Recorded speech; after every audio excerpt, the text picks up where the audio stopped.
ప్రధానంగా ఒక స్టేజ్కి వచ్చిన తర్వాత డైరెక్టర్లు మీ పర్సనల్ ఇంట్రెస్ట్లు కొన్ని ఉంటాయి. మీ దగ్గర చిన్న స్పేస్ ఉన్న కథలు ఇవి ఉంటాయి. ఇప్పుడు యూజువల్గా చిన్న సినిమాని కథ ఇచ్చి వేరే వాళ్ళతో బ్యాన్ చేసి ఆ మధ్యన కూడా మీరు ఒక చిన్న ప్రయత్నం చేశారు. దాన్ని నేను కంటిన్యూ చేస్తారా ఏంటి? చేస్తాను మూర్తి గారు, తప్పకుండా. ఎందుకంటే ఇప్పుడు నా అసిస్టెంట్ డైరెక్టర్సే ఉన్నారు. మ్యాక్సిమం నాకు తెలిసిన నిర్మాతల దగ్గరికి పంపిస్తుంటాను. వీళ్ళలో మ్యాటర్ ఉందండి, వీళ్ళలో స్పార్క్ ఉంది, ట్రై చేయండి అని.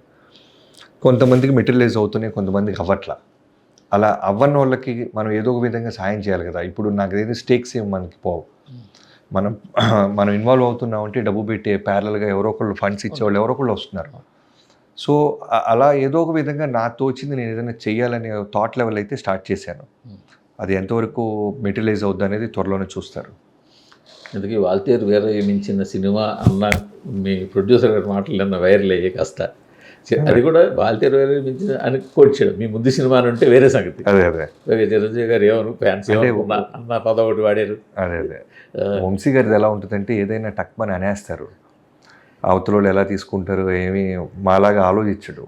మనకే ఉంటుంది లోపల ఒక చిన్నది ఏదైనా చెప్పాలి, జాగ్రత్తగా ఉంటారు, జాగ్రత్తగా ఉండాలి కూడా. సో తను చెప్పిన ఒక ఆన్సర్లో నుంచి తనని ఇన్నోసెంట్గా తీసుకోవాలా, చాలా అగ్రెసివ్గా చెప్పాడు అనేది పక్కన పెడితే, తనకేంటంటే నా ప్రీవియస్ వాల్తేరి వేరే కన్నా ఇది బాగుందని ఎందుకు అంటున్నాడంటే దీంట్లో యాక్షన్ సీక్వెన్స్లు కానీ బాలకృష్ణ గారిని కానీ చాలా ఒక డిఓపి బాగా తన అయి నాకు బాగా హెల్ప్ అయ్యింది.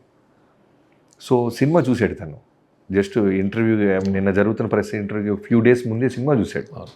సో ఆ ఆనందంలో ఉన్నాడు. పైగా చాలా పెద్ద ఫ్యాన్ బాలయ్య బాబు గారి. టోన్ కొత్తగా ఉంటుంది అంటున్నారు, ఏం చేస్తున్నారు దీనికి? కొద్దిగా డార్క్ మోడ్ ఏమైనా ఉంటుందా? డార్క్ మోడ్ ఉంటుందండి, కలర్ఫుల్గా ఉంటుంది, మరీ బ్రైట్గా ఉండదు, చాలా కూల్ కలర్స్ ఉంటుంది. ఎక్కడ దొరుకుతుంది ఇదంతా? చంబల్లో కాకుండా మొదటి ఫస్ట్ హాఫ్ అంతా ఊటీలో జరుగుతుంది.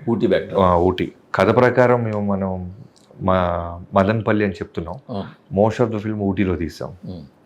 సో అక్కడి నుంచి అక్కడ షిఫ్ట్ అవుతుంది. రెండు ప్యారల్గా వెళ్తూ ఉంటాయి. ఓకే.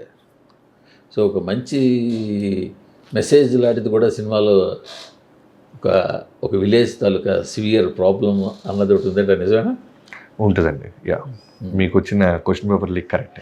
ఓ బ్యూటిఫుల్ మెసేజ్ ఉంటుంది. అదే మరి దాన్ని రుద్దలేదు కానీ అండర్ కరెంట్గా థియేటర్ నుంచి బయటకు వచ్చేవాడికి ఫుల్ఫిల్నెస్ అయితే ఉంటుంది. అదే సో దీన్ని బట్టి మీరు కూడా కొద్దిగా అలాగా ఫేస్ టర్నింగ్ ఇచ్చుకున్నారు ఈ సినిమాతో.